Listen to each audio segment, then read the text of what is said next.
거울, 초등교사 두 가지 우리가 명사를 기록했는데요. 자, 율법의 기능에 대해서 지금 얘기하고 있네요. 율법의 기능. 거울로서의 율법, 초등교사로서의 율법.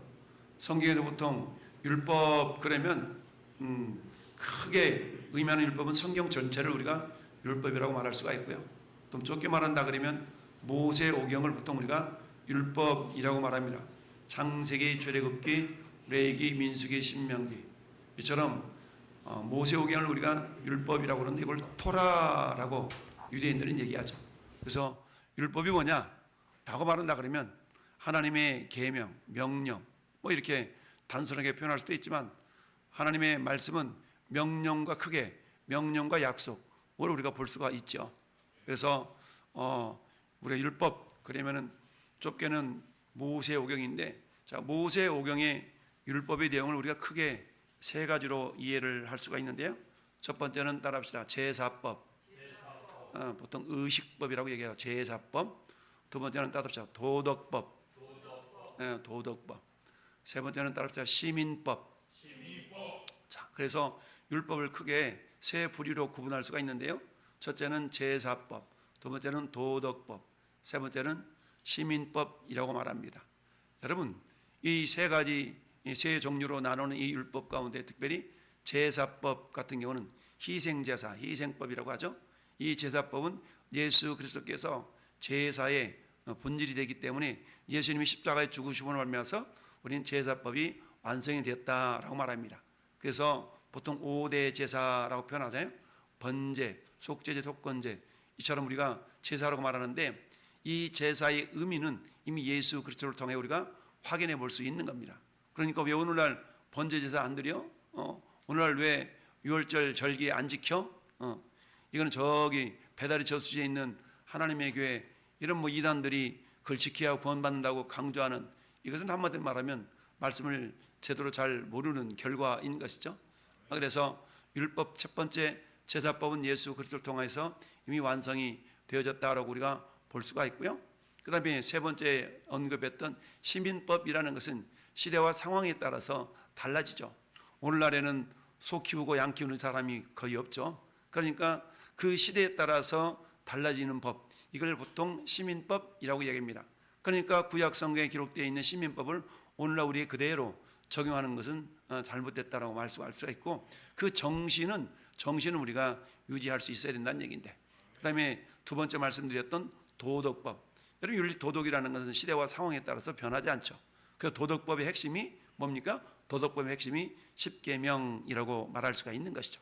그러니까 우리 율법 가운데 특별히 오늘 도덕법을 중심으로 해서 그 도덕법이라 할지라도 하나님 우리에게 주신 그 목적이 뭔가라는 것을 우리가 생각해 볼 수 있기를 바랍니다. 여러분, 20장 1절 보면, 자, 1절 2절 말씀 보면 나는 너를 애굽 땅 종되었던 집에서 인도하여낸 내 하나님 여호와라. 할렐루야. 보통 우리가 이집트 땅에서 탈출한 출애굽, 이집트 땅에서 나온 것을 우리는 보통 구원이라고 표현하고 있습니다. 그렇다 그러면 구원받은 백성, 율법이라는 것은 구원을 위하여서 주어진 것일까요? 구원받은 백성들이 살아가도록 주어주신 것일까요? 말이 어렵나? 자, 율법이라는 것은 구원을 위해서 주어졌어요? 아니면 구원받은 백성들을 위하여서 주어졌어요? 구원받은 백성을 위하여 주어진 것이겠죠? 그러니까 구원을 위하여서 주어진 것이 아니에요. 다른 말로 말하면 율법을 지키지 못하면 구원이 없고 지켜야만 구원이 있고, 이런 차원으로 율법을 주신 것이 아니라는 얘기입니다. 왜냐하면 오늘 말씀 보면 너를 애굽 땅 종되었던 집에서 인도하여낸 내 하나님 여호와니라. 그러고는 십계명을 주시는 모습을 보게 되기 때문에 율법이라는 것은 한마디로 말하면 이스라엘 백성들로 하여금 구원을 얻도록 하게 주신 것이 아니다라는 것을 우리가 알 수가 있는데요. 그렇다면 구원을 위해서 주신 것은 아니지만 우리 하나님께서 반드시 필요하기 때문에 우리에게 주셨다라고 볼 수가 있습니다. 서론을 보면 같이 한번 읽어볼까요? 하나님은 시내산에서 이스라엘과 언약을 맺으시며 율법을 주셨습니다. 율법은 백성을 올가매는 사슬이 아니라 구원받은 언약 백성이 하나님과 교제하며 살아가는 거룩한 삶의 방식입니다. 아멘. 그렇죠. 구원받은 백성들이 하나님과 교제하면서 살아가는 거룩한 삶의 방식이에요. 근데 어때요? 타락한 인간은 스스로의 힘으로는 율법을 온전히 지킬 수가 있다 없다? 지킬 수가 없어요. 그러니까 말씀을 깨달으면 깨달을수록 야, 이건 내가 할 수 없는 연약한 것이구나라고 자기 자신의 연약함을 깨닫도록 하는 목적 중에 한 가지가 이 율법의 목적이다라고 볼 수가 있어요. 자, 그래서 오늘 본문은 율법이 우리의 죄를 비추는 첫 번째 뭐라고요? 거울이에요, 거울. 그리고 우리를 구원자이신 예수 그리스도께로 손잡고 이끌어가는 뭐? 초등교사. 이걸 옛날 성경에는 몽학선생이라고 했습니다. 이걸 보여줍니다. 이 저녁에 율법의 참된 기능을 깨닫고 우리를 율법의 정죄에서 해방하시고 은혜의 언약 안으로 부르신 그리스도의 중심에 복음을 붙잡는 시간이 되기를 축복합니다. 아멘. 첫 번째 율법의 기능이 뭐라고요? 죄를 깨닫게 하는 거울로서의 율법. 그러니까 이 율법의 첫 번째 기능은 거울의 역할이라는 얘기. 거울. 여러분, 여자들이 반드시, 남자들이 반드시 하루에 한 번 이상 보는 것이 거울이잖아요. 여자들은 밥 먹고 연지곤지 이렇게 입술 립스틱 수정하면서도 거울을 봐야 돼요. 거울을 보면서 뭐가 잘못됐다는 등 이걸 다 수정하죠. 거울을 보면 내 자신이 어떠한 상태인가를 이렇게 쳐다볼 수가 있는 것이죠. 그래서 율법의 첫 번째 기능은 우리의 영적 상태를 적나라하게 보여주는 거울의 역할을 한다는 얘기입니다. 그러니까 출애굽기 20장의 십계명은 하나님의 절대적인 거룩함의 기준을 제시하고 있는데요, 우리가 그 기준에 턱없이 부족한 죄인임을 성경은 폭로하고 있는 것이죠. 자, 거울이 얼굴의 더러움을 지워주지는 못하죠. 단지 보여주기만 하죠. 얼굴 속에, 거울 속에 티가 있다고 해서 그 거울이 우리의 티를 제거해 주는 것은 아니죠. 지우지 못하고 보여주기만 하는 것처럼 율법이라는 것은 죄를 해결해 주지는 못하고 오직 우리가 전적으로 부패한 존재임을 깨닫도록 한다라는 이야기입니다. 여러분, 우리 존 번연이 기록한 철로 역정이라는 그런 책이 있죠. 그래서 지혜자가 어떤 크리스찬이, 주인공 크리스찬이 이렇게 여정을 떠나는 그런 내용이 나오죠. 그래서 곳곳마다 여러 가지 어려운 요소들을 이겨내는 그런 책이 철로 역정인데요. 철로 역정, 철로 역경. 이 과정 속에서 주인공 크리스찬이 해석자의 집을 갔을 때 하나의 방을 보게 되는데 그 방은 어떤 방이었냐면 먼지가 가득히 쌓인 방이었다 그래요. 가득히 쌓인 방이었는데 한 사람이 와서 그 먼지가 가득히 쌓인 방을 막 빗자루 쓸면 어떻게 돼요? 먼지가 자욱히 올라오게 되겠죠. 그러니까 열심히 빗자루 쓴다고 그래가지고 먼지가 사라지는 것이 아니라 먼지는 어때요? 율법은 마치 빗자루 같은 거예요. 소복은이 쌓여있던 그 먼지를 빗자루로 쓴다고 해서 사라지는 것이 아니라 오히려 이렇게 들춰낸다라고 표현할 수가 있는 것이죠. 그래서 그 빗자루는 율법이다라고 말할 수가 있는 것이죠. 그런데 어때요? 그 한 영혼이 먼지를 들춰내서 그야말로 숨막히는 그런 상황 가운데 있는데 그때에 해석자가 한 소녀에게 물을 뿌리라라고 명령을 합니다. 그러니까 가득하게 이슬처럼 물을 뿌렸더니 먼지가 그 물을 머금고 이렇게 가라앉아서 깨끗하게 되는 그런 모습을 우리가 볼 수가 있는데요, 물이 바로 예수 그리스도의 복음의 은혜다라고 말할 수가 있는 것이죠. 그러니까 저 율법이라는 것은 빗자루로 확 먼지를 제거하려고 했는데 오히려 먼지가 들쳐나는 것과 같다. 그래서 결국 뭡니까? 저는 여러분들의 심령 속에 있는 그런 연약함들을 전적으로 부패한 존재인 것을 깨닫도록 하는 것이 율법의 기능이다라는 사실입니다. 자, 그렇게 해서 언약 백성은 거울 앞에 설 때에 자신의 의를 포기하고 스스로를 구원할 수 없다라는 그런 영적 파산 상태를 선언하게 됩니다. 야, 우리가 예수님을 믿고 신앙생활을 해서 믿음이 깊어지면 깊어질수록 우리 뭘 보게 되냐면 우리 내면 속에 있는 죄성을 더 발견하게 되거든요. 예수 믿고 막 신앙생활 시작할 때는 이런 게 안 보입니다. 근데 믿음이 조금 깊어지다 보면 내 자신 속에, 우리 자신 속에 있는 내면의 취약한 요소들이 다 보이게 되거든요. 마치 로마서 1장 19절 21절 사이에 있는 것처럼 그 내용들이 다 보이게 됩니다. 자, 그래서 로마서 1장 한번 펴볼까요? 로마서 1장, 사도 로마서 1장.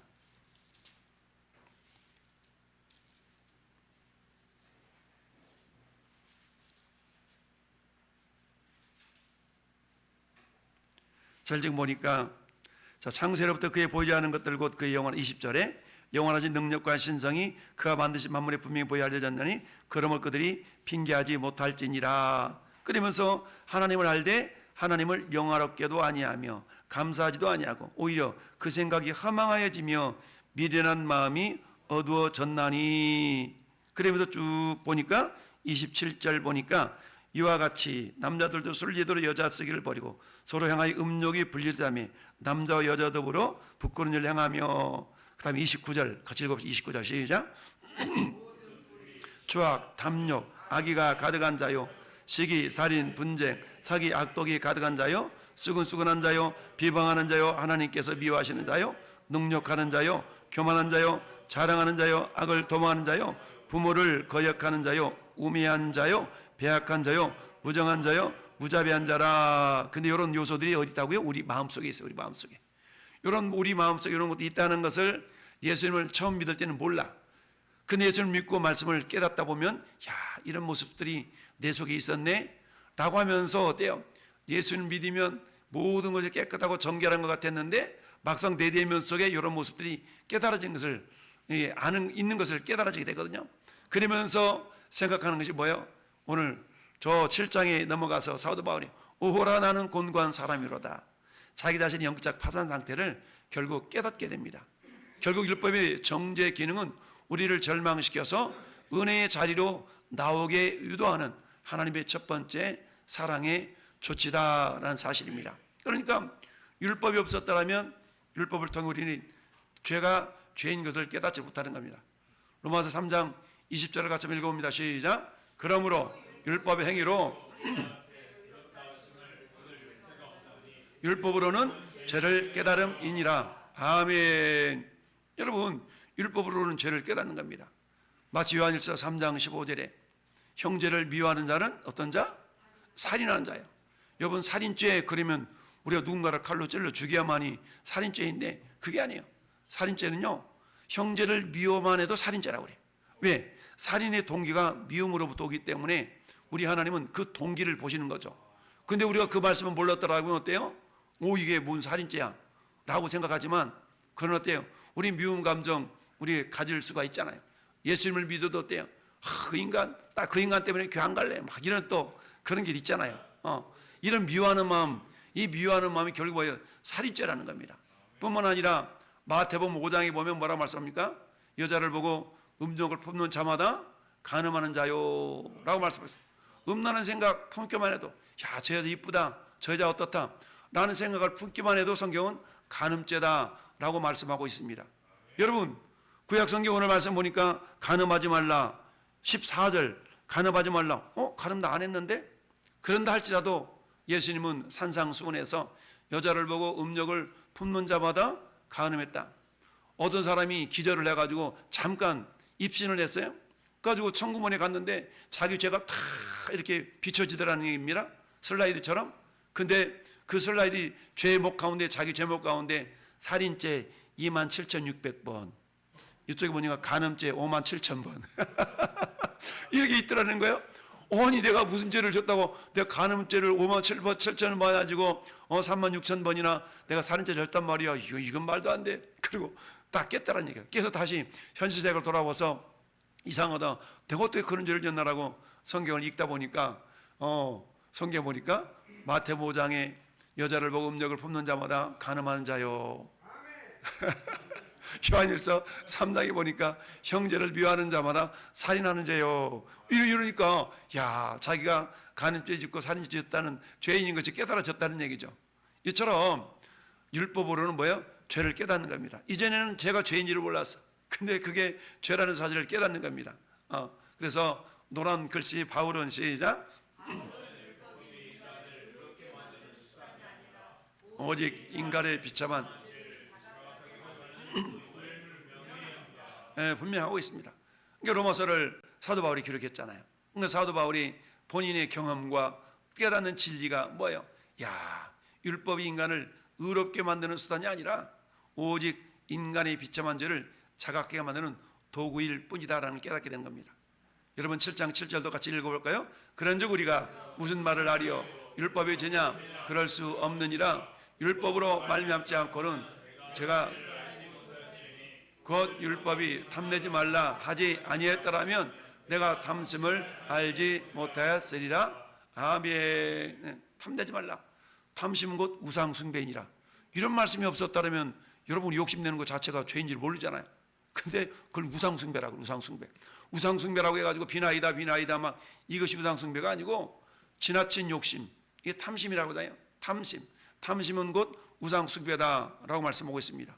야, 그러니까 내가 율법이 탐내지 말라고 하는 그런 어떤 말씀이 없었더라면 어떻게 탐심이 우상숭배라는 걸 알 수 있겠냐는 얘기죠.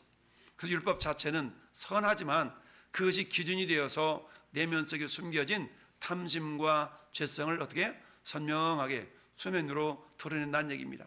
아까 먼지가 자욱해 있는 그 빈방을 빗자루로 확 쓸었더니 먼지가 푹 풍겨 나오게 되는 것과 똑같은 것이죠. 그러나 어때요?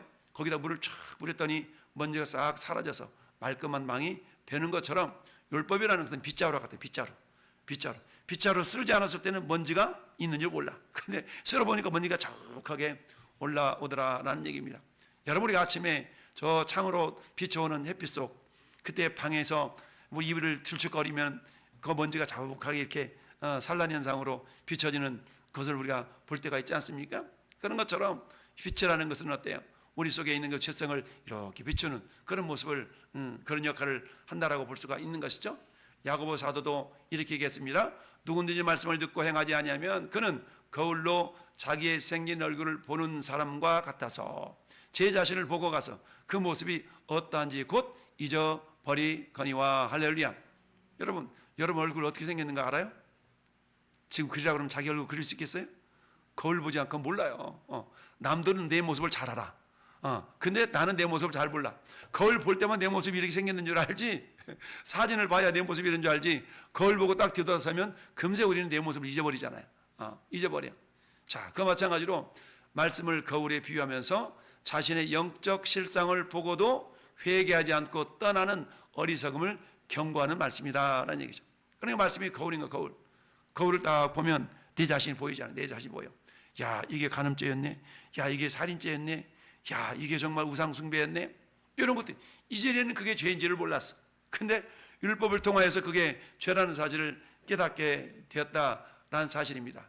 그래서 자, 묵상질문을 보면 첫 번째, 나는 매일 말씀의 거울 앞에 서서 내 겉모습, 종교적인 행위가 아닌 내면에 숨은 죄와 탐심을 정직하게 대면하고 있는가. 우리 겉모습은 모르잖아요. 우리 중심은 하나님하고 나하고만 알아. 그렇잖아요? 옆에 있는 마누라도 몰라. 옆에 있는 내 남편도 몰라. 나하고 하나님만 알아. 그러니까 어때요? 내 내면 속 성경을 읽다가 이거 죄인데 내가 이것을 여전히 범하고 있구나. 이것에 내가 벗어나지 못하고 있구나. 이런 거 있거든요.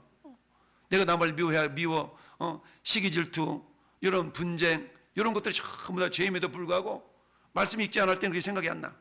근데 말씀을 읽으면서 그래, 내가 지금 누구를 시기하고 있고 누구를 질투하고 있고 누구를 미워하고 있고 이런 것이 떠오르는 순간 뭐요? 야, 내가 살인죄네 라는 걸 깨닫게 된다는 얘기입니다. 겉으로는 어때요? 주일 잘 지키고 예배 잘 드리고 헌금 잘 드리고 이러면서 우리의 겉모양은 아주 그럴싸할 수 있어요.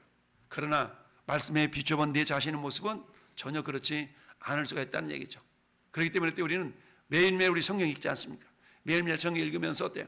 겉모습, 우리 종교적인 행위도 거룩해야 되겠지만 우리 내면 속에 있는 그런 모습들, 숨은 죄와 탐심을 정직하게 대면하면서 어떻게 해야 돼요? 회개하는 길로 한 걸음 한 걸음 나가야 된다라는 얘기입니다. 여러분, 제가 지난 주일날 그런 설교를 했지 않습니까? 우리가 이번 주가 몇 번째 주일입니까? 몇 번째 주일이라고 그랬어요? 21번째 주일, 21번째. 그러면 21번째 주일, 다른 거 다 차치하고 일주일에 한 번씩 나와서 내가 주일 예배를 드릴 때 생각합시다. 그러면 주일에 한 번씩 내가 말씀 깨닫고 한 가지씩 내가 고쳐야지. 한 가지씩 결단해서 내가 이걸 한번 고쳐봐야지 라고 결단해서 21가지만 고쳤다면 여러분, 내 인생이 남들이 나를 바라볼 때 변화되었다고 볼까요? 안 변화됐다고 볼까요? 당연히 변화됐다고 보죠. 근데 우리는 안 고쳐. 그냥 그것이 그냥 이런 말씀이네 라고만 하고 뭐 하는 거예요? 지금 아까 야고보서 1장의 말씀처럼 거울을 보고 나가서 잊어버려. 이런 인생을 우리가 살아가고 있다는 얘기입니다.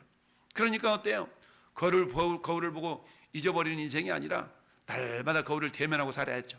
그 거울이 말씀이잖아요. 그러니까 날마다 말씀을 대면하면서 내 자신이 여전히 내면 속에 인격 가운데 변화되지 않는 언행심사, 내 말투, 내 행동, 내 생각 변하지 않는 것, 정말 주일에 한 가지씩만 내가 변화시켜 봐야지 라는 그런 생각을 가지고 우리가 살아간다 그러면 어떻게 우리 인격과 모습이 남들이 바라볼 때 야, 저 사람 교회 다니더니 변했어 라는 말을 듣지 않을 수가 있겠습니까? 여러분, 하나님 우리에게 원하시는 것은 인격이 변합니다. 변화.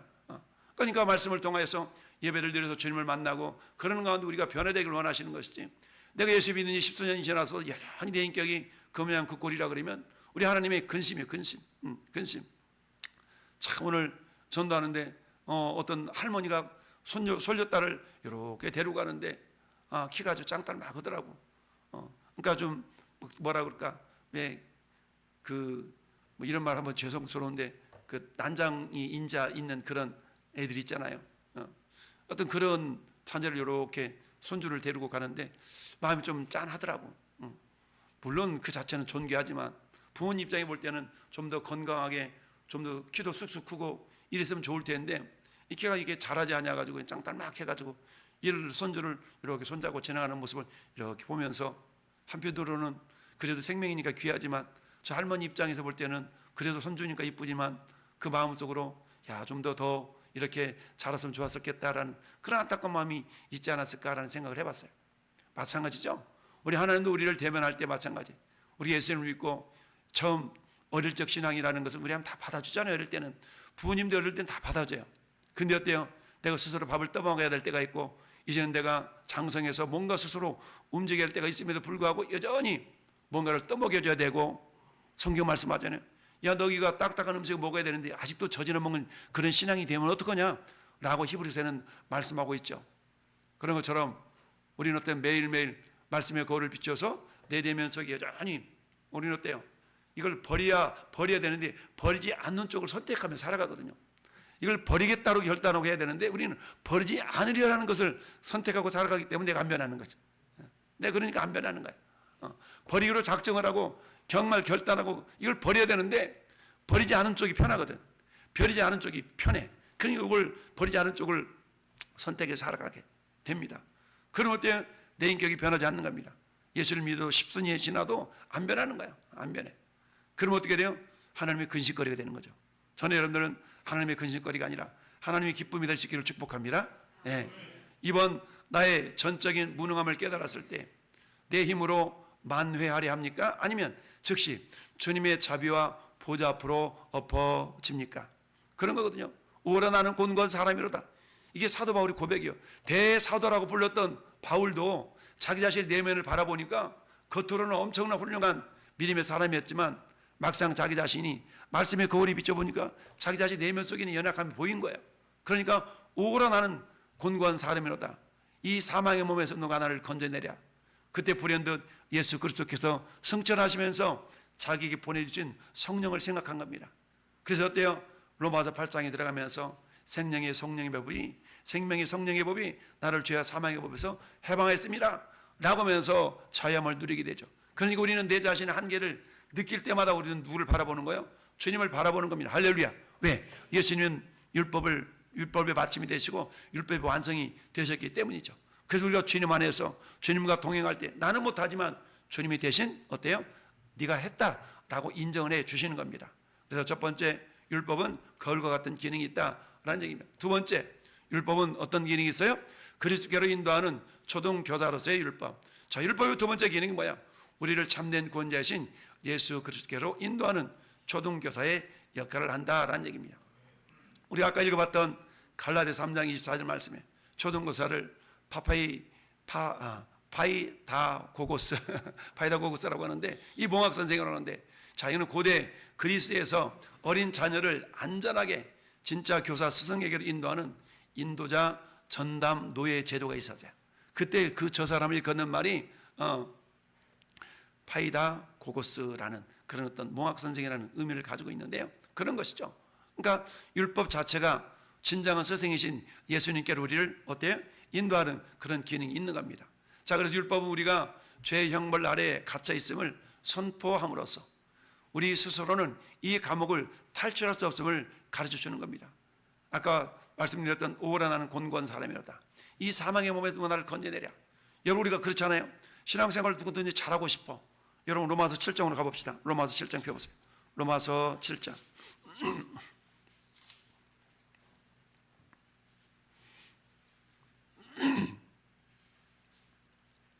저 율법을 통해서 깨닫는 겁니다. 로마서 7장 16절 읽어봐요.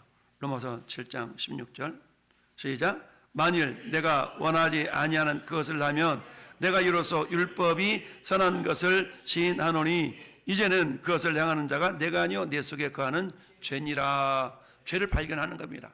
내가 이제는 거룩한 것 같아서, 근데 내가 율법을 보니까 내가 내 속에 완전히 죄성이 아주 풍성해.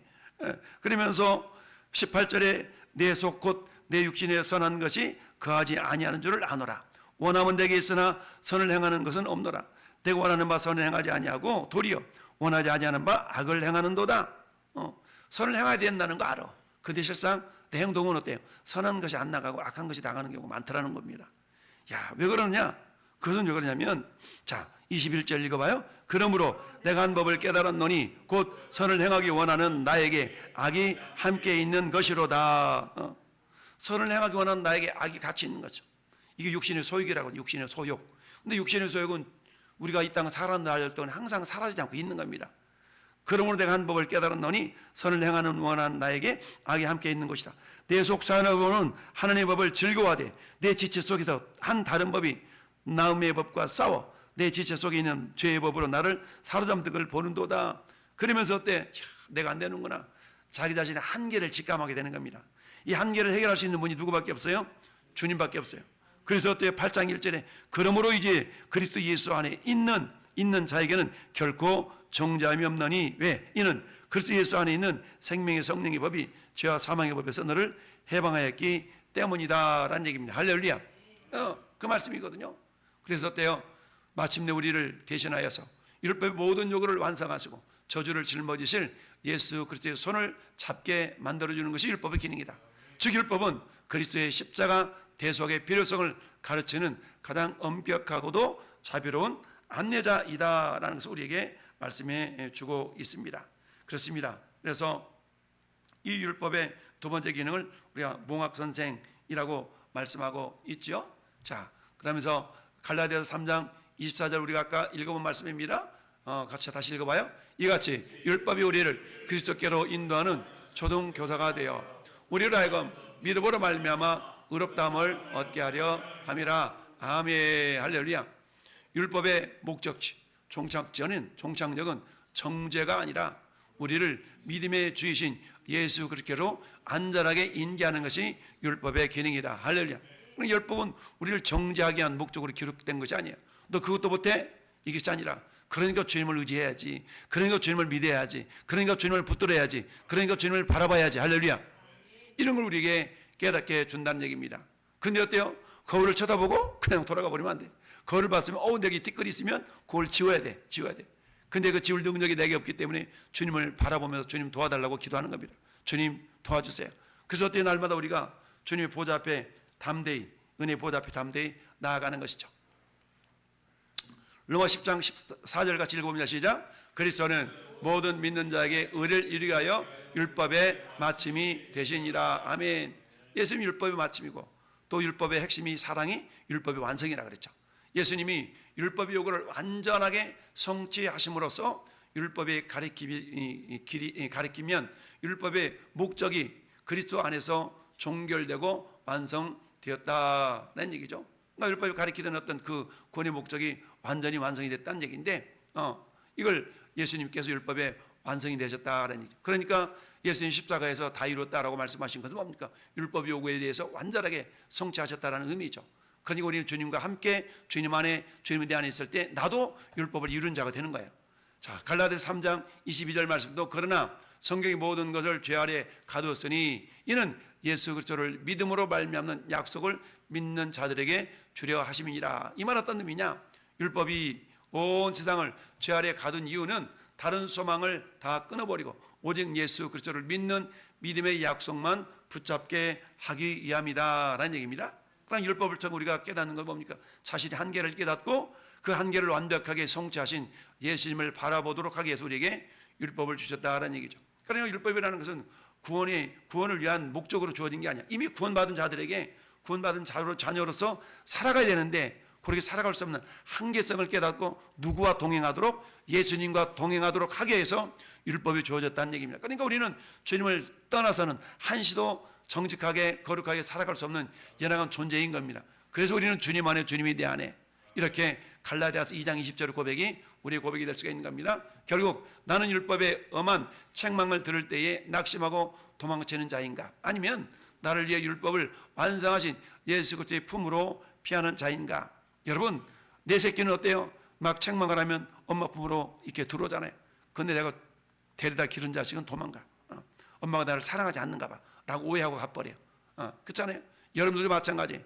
목사가 여러분들을 때로는 책망하고 또는 신소리 할 때 목사님 사랑이시겠어, 이게 아니라 여러분들이 제대로 깨닫고 더 주님께로 나오기를 원하는 마음으로 때로는 싫은 소리를 하게 되는데, 그렇지 않습니까? 그런 부분들을 여러분들이 이해할 수 있기를 바라요. 자, 내 삶의 결핍과 연약함이 드러나는 순간이 역설적으로는 뭐예요? 초등교사인 율법이 나를 그리스도께로 강하게 떠밀고 있는 은혜의 시간이면 우리가 믿어야 된다는 얘기입니다. 할렐루야. 그러니까 내 연약함과 부족함을 깨달을 때 우리는 어때요? 더 주님께로 가까이 가야 된다는 얘기입니다. 할렐루야. 그게 우리 율법이 우리에게 주신 놀라운 그런 역할과 기능이다. 결국은 어때요? 언약적 성취와 사랑의 법으로서의 율법. 예수 그리스도 안에서 율법의 정죄로부터 해방된 언약 백성에게 율법은 이제 구원의 조건이 아니라 사랑의 믿음 반응으로 바뀐다는 사실입니다. 사랑의 반응. 자, 그래서 구속사적 관점에 본다 그러면 십계명에서도는 나는 너를 애굽 땅 종되었던 집에서 인도해낸 내 하나님 여호와니라. 이미 구원받은 존재라는 얘기죠. 구원의 은혜로 시작되죠. 즉 구원을 위해서 지키는 법이 아니라 이미 구원하였기 때문에 언약적 사랑의 관계 안에서 지키는 거룩한 삶의 가이드라인이다라는 사실을 우리가 기억할 수 있어야 됩니다. 엔터 쳐보세요. 자, 읽어봐요. 시작. 율법은 무거운 짐이 아니라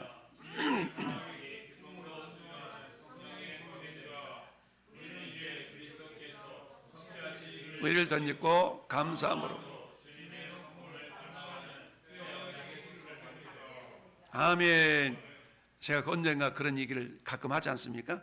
어느 대저택에 홀로 사는 남자한테 정말 여자 노예가 와서 그 주인이 시킨 걸 다 꼬박꼬박 해야 돼. 날마다 체크리스트가 있어가지고 화분 물 주기, 오늘 뭐 땅 일구기, 뭐하기 음식물 만들어 놓기, 목록을 쫙 해서. 그래서 어때요? 그걸 하지 않으면 채찍질 맞을까봐 두려움 속에서 그 일을 다 해냈어요. 그래도 어느 날 어떻게 됐다고요? 그 주인하고 눈이 맞아가지고 사랑의 관계가 됐어. 그리고 결혼을 하게 됐어. 근데 여전히 자기 하고 있는 일은 똑같다는 얘기죠. 그러면서도 어때요? 자기가 예전에 종으로서 그 일을 했을 때와 지금 사랑하는 아내로서 그 역할을 했을 때 전혀 힘들지 않게 그 일을 하고 있다는 얘기죠. 그 의미는 어떤 의미가 있습니까? 그것은 마치 율법의 기능, 내가 율법의 본래적인 목적을 깨닫지 못했을 때는 내가 저주받을까 봐 어쩔 수 없이 막 마지못해 하는 기능이었지만 율법의 기능을 제대로 깨닫고, 그래 나는 못하지만 주님의 은혜로 이 모든 것들이 완성하셨구나라고 주님을 바라보는 기능을 깨닫는 순간 마치 대저택의 그 하나가 율법적으로 무엇인가를 의무적으로 어쩔 수 없이 했던 그런 상태에서 벗어나서 사랑하는 상태로 무엇인가를 기쁨을 해내는 똑같은 일이지만 그런 관계라는 얘기입니다. 그래서 율법과 복음의 차이는 뭐냐? 그 말씀 가운데 내가 사랑이 담겨져 있느냐 없느냐는 얘기죠. 오늘날 우리는 동일한 말씀이지만 전 여러분들 그 말씀을 순종함에 있어서 동일하게 똑같이 행해. 근데 어떤 사람은 사랑하는 마음으로 행하는 사람이 있고 어떤 사람은 마지못해 어쩔 수 없이 행하는 사람이 있다는 얘기죠. 근데 전 여러분들은 마지못해 어쩔 수 없이 행하는 자들이 아니라 주님을 사랑하는 마음으로, 이 예배도 마찬가지 주님을 사랑하는 마음, 사모하는 마음으로 이렇게 나가서 해야 될 줄로 믿습니다. 할렐루야. 이게 진정한 은혜를 깨닫는 자의 믿음의 모습인데요. 예레미야 31장 33절 그러나 그날에 내가 이스라엘 집과 맺을 언약은 이러하니 곧 내가 나의 법을 그들의 속에 두어 그들의 마음에 기록하여 나는 그들의 하나님이 되고 그들은 내 백성이 될 것이라. 여호와의 말씀이니라. 내가 내 법을 그들 속에 두어 성령을 통하여 우리 마음판에 새긴다는 얘기죠. 돌판에 새겨진 그런 어떤 외부에서 압박하던 그 율법이 아니라 이제 예수 그리스도의 피로 맺은 새 언약 안에서는 성령을 통해서 그야말로 우리 마음 신비인데 신비를 잘못 적었네요. 신비에 새겨진 그런 자발적 순종을 낳게 된다라는 얘기입니다. 자, 로마서 8장 3절도 율법이 육신으로는 말미암아 연약할 수 없는 그것을 하나님은 하시나니 곧 저로 말미암아 자기 아들을 죄 있는 육신의 모양으로 보내어 육신의 죄를 정하사 육신을 따르지 않고 그 영을 따라 향하는 우리에게 율법의 요구가 이루어지게 하려 하심이니라. 노란 글씨 같이 읽어봐요. 시작.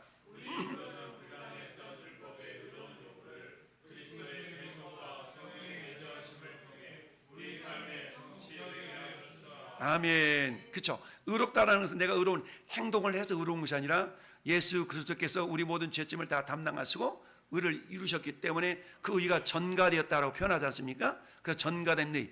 그래서 내가 의인된 것은 내가 의로운 행동을 해서 의인이 아니라 주님이 이뤄놓으신 의를 우리에게 안겨주셨기 때문에 우리가 의인된 것처럼 율법의 완성, 율법의 완성도 역시 마찬가지. 내가 율법을 다 이루는 자가 아니라 이미 예수 그리스도께서 십자가에 이루어놓으신 율법을 내가 그리스도 안에 있을 때 우리 주님은 네가 이룬 것이다라고 인정해 준다라는 얘기입니다. 그러니까 우리가 십계명을 100%다 행하지 못하고 이루지 못했다 할지라도 우리 마음 자체가 주님을 사랑하는 마음으로 행복이 있다면 주님은 이것을 내가 이룬 것으로 인정해 주신다는 거예요. 할렐루야. 이게 놀라운 하나님의 은혜요 사랑이라는 얘기죠. 요한일서 5장 3절 하나님을 사랑하는 것은 이것이니 우리가 그의 계명을 지키는 것이라. 그의 계명은 무거운 것이 아니니라. 이 말은 어떤 의미가 있느냐. 노란 것이 읽어봐요. 시작.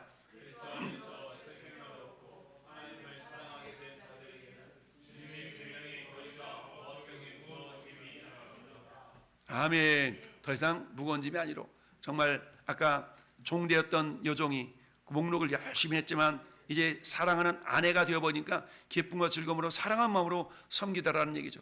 우리 신앙생활도 마찬가지입니다. 우리가 믿음이 부족할 때는 율법적인 행동, 내가 죄를 빼먹으면 뭔가 뭔 일이 일어날 것 같아서 막 억지로 나와서 뭔가를 해야 돼. 근데 그런 것이 아니라 하나님을 만나고자 하는 그런 사모함과 사랑한 마음이 있을 때에 우리는 예배가 즐거운 거거든요. 할렐루야. 오늘 안 나가면 목사님은 왜 안 나올까? 이런 것 때문에 나가주는 것이 아니라 여러분 자발적으로 나와서 하나님을 찬양하고 하나님의 말씀을 받고 생명을 공부받는 거룩한 시간으로 여러분들이 예배를 맞이할 때에 그 예배는 기쁨이 되고 누가 나와라고 해서 나오는 것이 아니라 자발적인 마음으로 예배 참석자, 예배자가 되는 줄 믿습니다. 자, 나는 하나님의 계명을 마지 못해서 지켜야 하는 노예의 법으로서 대하고 있는가? 아니면 나를 권하신 신랑 되신 주님을 향한 신부의 사랑의 고백으로 대하고 있는가? 라는 것을 우리가 스스로에게 자문해 볼 필요가 있다. 내 입으로는 율법을 지키려다가 넘어지는 종교성을 버리고 내 안에서 계신 성령님의 도우심을 의지하여 기쁨의 순종으로 우리가 신앙생활을 하는 자가 될 수 있기를 바랍니다. 그렇습니다. 그래서 신앙생활은 즐거운 거예요. 기쁨이 되는 것이죠. 그래서 우리가 전도도 기쁜 것이 되는 거고 어떤 믿음의 모든 행동 하나하나가 기쁨과 즐거움과 감사로 행할 수 있는 이런 자가 결국 뭐예요? 율법의 기능을 제대로 깨닫고 터득한 자가 그런 삶을 살아가게 될 줄로 믿습니다. 결론을 읽습니다. 시작.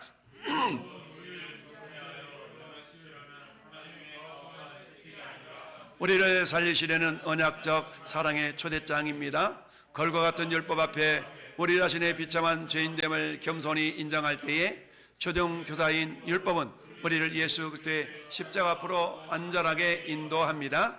예수님은 우리가 지킬 수 없었던 율법의 모든 요구를 율법의 저주를 친히 담당하셨습니다. 그러므로 이제 그리스도 예수 안에 있는 자에게는 결코 정죄함이 없습니다. 이 은혜를 기억하며 의무감이 아닌 복음에 대한 감격과 사랑으로 주님의 뜻에 기쁘게 순종하는 언약의 거룩한 백성이 되시기를 주님의 이름으로 축원합니다. 아멘. 할렐루야. 오늘 말씀을 기억하면서 오늘 세 가지 기도 제목을 같이 읽고 잠깐 기도하겠습니다. 첫 번째 시작. 하나님의 말씀 앞에서 자신의 죄를 정직하게 발견하고 회개하게 하옵소서. 둘째, 율법이 아니라 오직 예수 그리스도의 은혜와 십자가를 붙드는 믿음을 주옵소서. 셋째, 성령 안에서 하나님의 사랑과 이웃 사랑을 실천하는 거룩한 삶을 살게 하소서. 할렐루야. 결국 육신의 율법의 핵심은 사랑이잖아요. 그래서 하나님을 향한 사랑과 이웃을 향한 사랑인 거예요. 그러니까 살인하지 말라, 간음하지 말라, 도둑질하지 말라. 이 내용 속에는 이웃을 사랑하면 이런 것들을 안 하게 된다는 것이죠. 내가 국적으로 살인하지 말아야지 이게 아니라 그를 사랑하면 이런 것이 안 된다는 겁니다. 그러니까 그 율법의 본질인 그 사랑은 나에게 없어요. 그 주님이 사랑의 본질이잖아요. 그 사랑이 우리 마음 가운데 어떻게 됐어요? 부음바되었습니다. 무엇으로? 성령으로. 그 사랑으로 우리는 율법을 온전히 이루는 주인공들이 된 줄로 믿습니다. 저 말씀을 기억하면서 주님, 나에게도 저런 기도 제목들이 이루어지는 믿음의 주인공 되게 주옵소서. 우리 주님 한번 부르고 같이 기도하겠습니다.